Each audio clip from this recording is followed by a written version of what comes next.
আগে যদি জানতাম তবে বিয়ে না করে পালাইতাম। বিয়ার জ্বালায় আর প্রাণে সহে না। আগে যদি জানতাম তবে বিয়ে না করে পালাইতাম। এই জ্বালা, বিয়ার জ্বালা আর প্রাণে সহে না। বিয়ারে জীবনটা তেনা তেনা কইরা দিলি রে। কি রে শ্বশুরের বেটা, তোর এখনো থালা বাসন মাজা হয়নি? বাজার কখন করতে যাবি? হ্যাঁ, এদিকে আমার খিদে জ্বালায় পেট তো চোচো করছে। ওরে মাইরি, হয়েছে হয়েছে বউ, আরেকটু সময় দাও। বউ দেখো দেখো, থালা বাসন মেজে একেবারে ঝকঝকে তকতকে করে ফেলেছি। যাও যাও, বাজারে ব্যাগটা নিয়ে এসো। ওরে হারামজাদা, থালা বাসন ধুয়েছিস নাকি কালি ভরিয়ে নিয়ে এসেছিস? তোর দ্বারা কোনো কাজই হবে না। যা, ভালো করে থালা বাসনগুলো ধুয়ে নিয়ে আয়।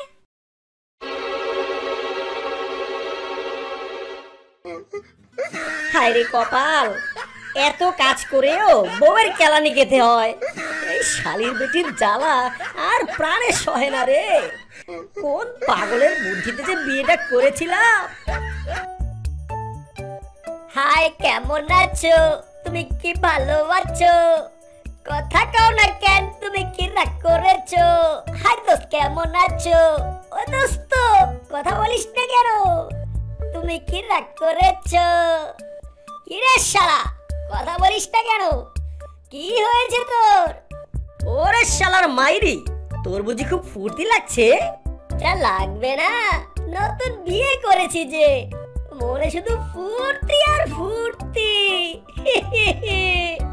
ওরে হারামজাদা, খুশি তো তোর লাগছে, কয়েকটা দিন যেতে দে, তারপর বুঝবি মজা। এই শ্বশুরের বেটা, ভালো করে পা টেপ। হ্যাঁ হ্যাঁ, আরেকটু নিচে, আরেকটু নিচে, ভালো করে টেপ। আরে বউ, ভালো করেই তো পা টেপছি। এই দেখো, জোরে জোরে দিচ্ছি। ওরে বাবা গো, মরে গেলাম গো, গেল গো, গেল গো, আমার পাটা গেল, আমার পাটা ভেঙে গেল গো।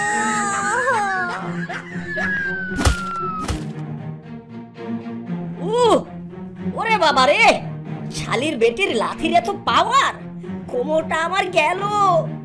এই শালার বেটা, তুই ইচ্ছে করে আমার পায়ে জোরে চাপ দিয়েছিস, তাই না রে? আজ তোর একদিন কি আমার একদিন, তোর পাটা আমি ভেঙেই দেবো আজকে। ওরে বাবা রে, শ্বশুরের বেটি আসার আগে আমাকে পালাতে হবে।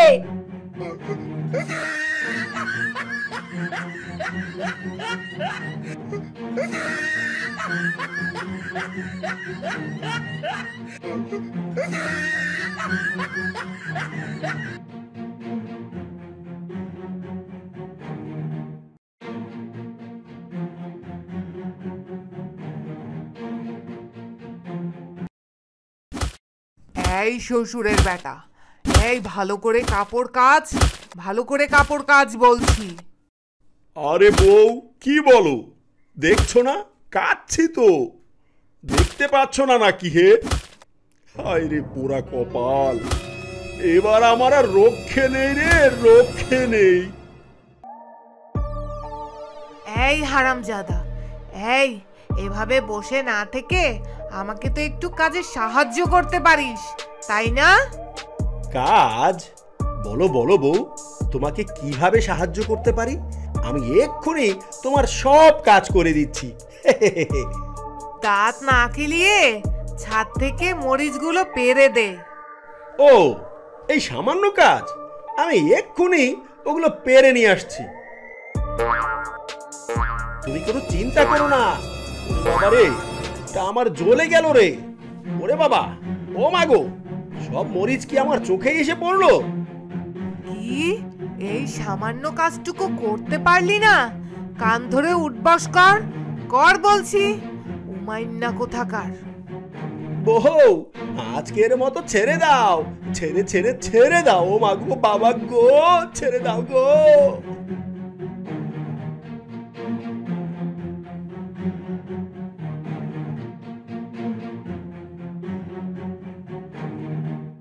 কিরে, তোরা সবাই এখানে বসে কান্না করছিস কেন?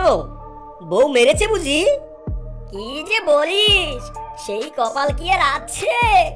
বউ মরলে তো সবচেয়ে বেশি আমি খুশি হতাম রে।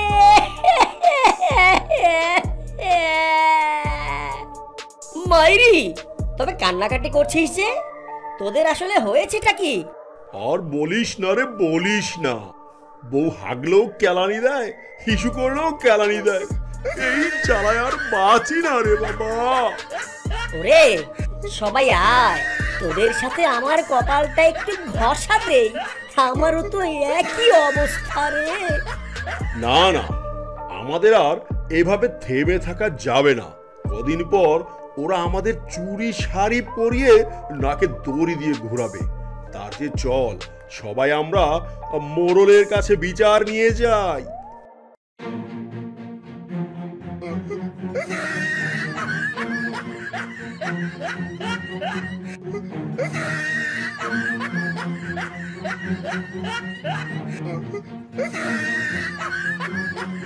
এরে মাইরি, এটা আমরা কি দেখছি? কার কাছে বিচার দিতে এলাম? এই মোড়লও তো দেখছি বউয়ের হাতে নির্যাতিত। তার মানে কি দুনিয়ার সব পুরুষেরাই তাদের বউয়ের হাতে নির্যাতিত? তাহলে এই কাল নাগিনীদের হাত থেকে আমাদের জীবন বাঁচাবো কিভাবে রে? না না, আমরা আমাদের জীবন বাঁচাবো।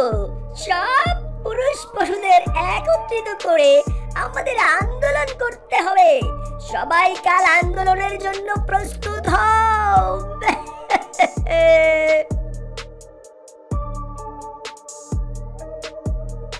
ধুর শালা, সবাই মিলে আন্দোলন করে তো কোনো লাভ হলো না। আগের মতোই নির্যাতিত হচ্ছি। আরে হ্যাঁ রে, কাল রাতেও তোদের বাঘবামি আমাকে মেরেছে। সবাই মিলে একটা বুদ্ধি শুদ্ধি বের কর, কিভাবে ওদের হাত থেকে রেহাই পাওয়া যায়। আর তো ভালো লাগে না। আমার মাথায় একটা বুদ্ধি এসেছে। আমি বলি কি, আমরা সবাই মিলে যদি আমাদের বউদেরকে বিক্রি করে দেই, তাহলেই তো সমাধান হয়ে গেল। রোজ রোজ আর কেলানি খেতে হবে না, কোনো ঘ্যান ঘ্যানানি ব্যান ব্যানানি শুনতে হবে না। কি বলিস মাইরি? জয়েন্টে জয়েন্টে এখনো ব্যথা করছে রে।